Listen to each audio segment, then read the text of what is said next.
Kidlat News Updates.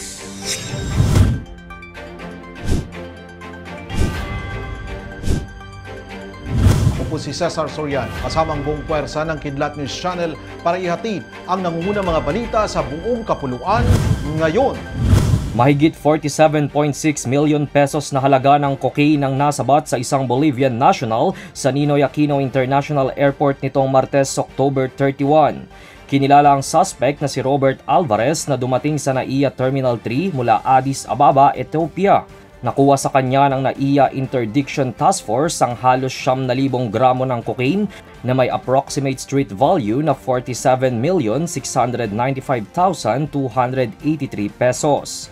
Kakasuhan si Alvarez sa paglabag sa Republic Act No. 9165 o ang Comprehensive Dangerous Drugs Act of 2022 at Republic Act No. 10863 o ang Customs Modernization and Tariff Act of 2016. Tinitignan ng isang grupo ng mga provincial bus operators na maghain ng petisyon sa pagtaas ng pamasahe dahil sa sunod-sunod na expressway toll hikes at pagbabahal ng krudo.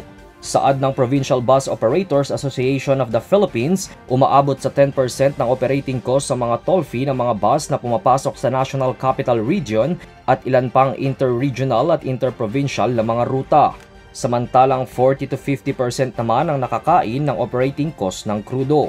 Simula November 3, maniningil na ng mas mataas na toll fee ang South Luzon Expressway at Muntinlupa-Cavite Expressway. Samantala, una nang nagpatupad ng pagtaas ng toll fee ang Subic-Clark Expressway noong October 17. Kasama ng tuloy-tuloy na pagtaas ng diesel, inaasahang makakaapekto ito sa lahat ng mga biyahe sa buong bansa.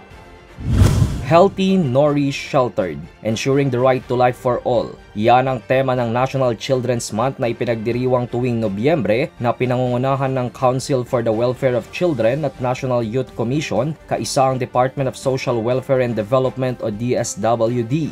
Ang buwang ito ay natatanging pagdiriwang upang igalang ang mga karapatan ng bawat bata, ang kanilang mga adhikain, mga pangarap at ang kanilang potensyal bilang pinakabagong henerasyon. Layunin ng selebrasyon ngayong taon na itaguyod ang pagiging inclusive ng pagkakaroon ng mabuting kalusugan ng mga bata at ipaglaban ng kanilang kapakanan. Kaugnay nito, libre ang entrance fees sa Fort Santiago, Casa Manila, Museo de Intramuros at Baluarte de San Diego sa mga batang edad 17 pababa. Habang sa Baguio Museum, libre ang batang 17 pababa at ang adult companion nito ay pareho ring libre. Ang libreng entrance fee ay magaganap sa November 4, Sabado, mula alas 8 ng umaga hanggang alas 8 ng gabi.